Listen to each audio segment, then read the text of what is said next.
Olá, boa tarde. Está no ar o Gazeta News, quarta-feira, 23 de março de 2011. Tragédia no Japão. O governo informa que o prejuízo causado pelo terremoto seguido de tsunami está estimado em 309 bilhões de dólares.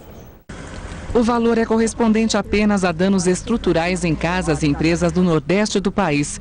E a estimativa tende a aumentar, já que a conta não leva em consideração os prejuízos causados pelos cortes de energia na região de Tóquio e as paralisações nas indústrias. Além disso, o risco nuclear continua alto. O governo japonês proibiu a distribuição e o consumo de alguns tipos de vegetais produzidos nas províncias de Fukushima e Ibaraki, pois os níveis de radiação detectados estão acima do normal. Também foi encontrado um nível de radiação acima do normal na água de uma estação de tratamento de Tóquio. As autoridades estão alertando as famílias para que elas não consumam água vinda diretamente das torneiras. As usinas de Fukushima continuam sem abastecimento elétrico, o que impede o resfriamento dos reatores. Mais uma nuvem de fumaça preta foi vista saindo do reator 3 do complexo nuclear. As incertezas quanto ao futuro da economia japonesa fizeram o índice Nikkei da Bolsa de Tóquio cair 1,7%. O número de vítimas da tragédia não para de subir e já passa de 24 mil. 9.500 mortos foram confirmados até agora. E a tragédia mobilizou a comunidade japonesa em São Paulo. 5 entidades nipo-brasileiras fizeram uma campanha de arrecadação de fundos para ajudar a reconstruir o Japão. As doações já chegaram a R$500 mil. Em apenas 8 dias já foram feitas cerca de 2 mil depósitos. Por orientação do governo japonês, o dinheiro será entregue à Cruz Vermelha Japonesa. Crise na Líbia. Comando britânico afirma que Força Aérea de Muammar Gaddafi está destruída. A declaração foi feita pelo vice-marechal do ar, Greg Bagwell, no sul da Itália, onde estão os caças da Força Britânica. Segundo ele, as forças terrestres líbias estão sob observação e estão sofrendo ataques constantes da coalizão internacional. Após um dia de negociações diplomáticas, a OTAN deve assumir a frente das operações na Líbia. Em Bruxelas, a União Europeia chega a um acordo para impor sanções à Corporação Nacional de Petróleo Líbio.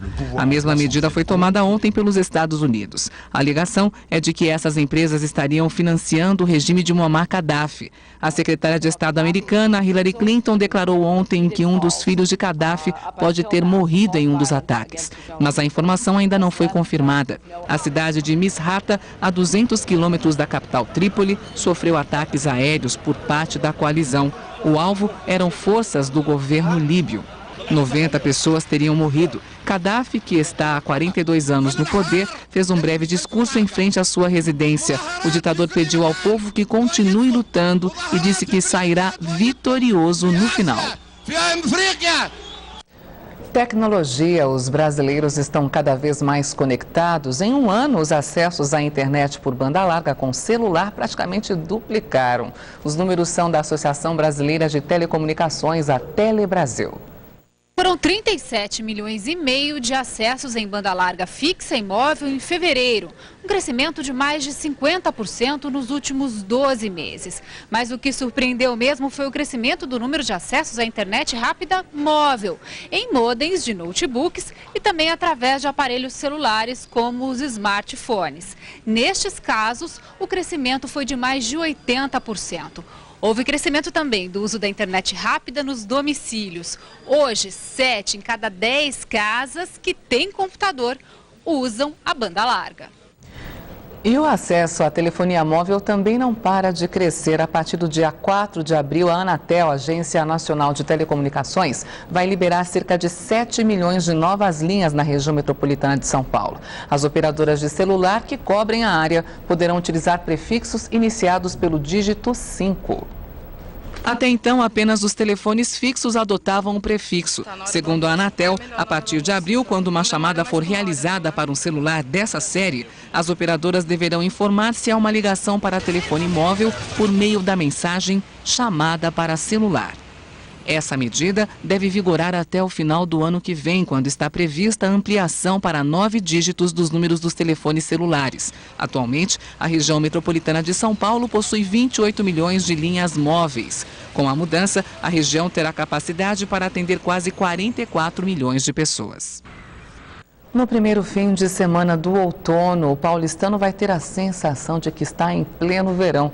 Isso acontece porque a atual estação ainda sofre influência da anterior. Acompanhe a previsão do tempo para os próximos 4 dias.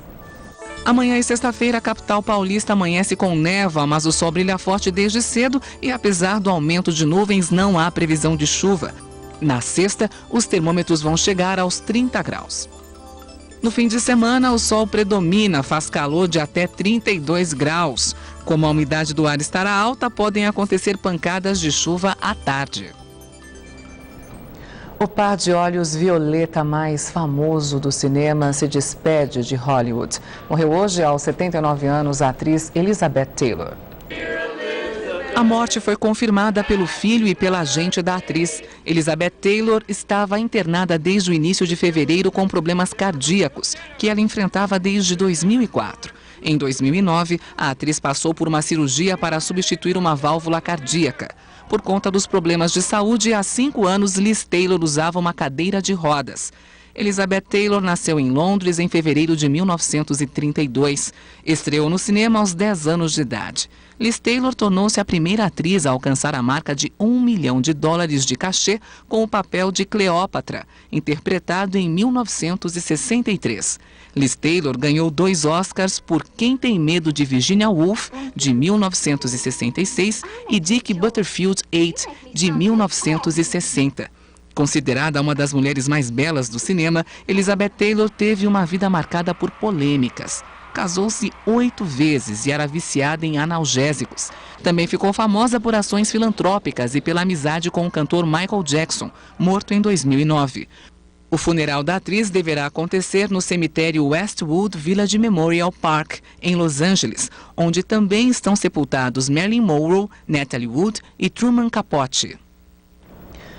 A paixão pelo Rio de Janeiro chega às telas de cinema e animação 3D, uma homenagem do carioca Carlos Saldanha, radicado nos Estados Unidos. O criador de Era do Gelo é diretor do filme Rio. O lançamento mundial da animação aconteceu ontem à noite na Cidade Maravilhosa. Produzido e realizado nos Estados Unidos, o longa-metragem fala das belezas naturais do Rio. O protagonista é Blue, uma arara azul domesticada que não sabe voar e que vai para o Rio de Janeiro atrás de Jade, a fêmea da espécie em extinção. O bobão não sabe voar. Se solta, Blue, tá no seu DNA. Quem dá voz às 2 araras são os atores Jesse Eisenberg e Anne Hathaway. Jamie Foxx e Rodrigo Santoro também participam da dublagem. Sérgio Mendes, outro brasileiro radicado nos Estados Unidos, assina a produção musical, que tem participação de Bebel Gilberto e Carlinhos Brown.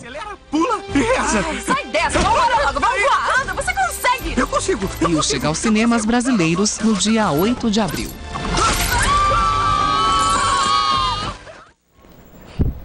Após 4 anos sem subir aos palcos, o Kid Abelha volta a se apresentar ao vivo. O trio formado por Paula Toller, Jorge Israel e Bruno Fortunato vai estrear a nova turnê Glitter de Principiante na próxima sexta-feira. Eles passarão por Paraná, São Paulo e Rio de Janeiro. A banda prepara seu 13º álbum, ainda sem nome e data de lançamento. O som do Kid Abelha encerra o Gazeta News desta quarta-feira. Tem um excelente fim de tarde. Será que alguma coisa nisso tudo faz sentido? A vida é sempre um risco, eu tenho medo.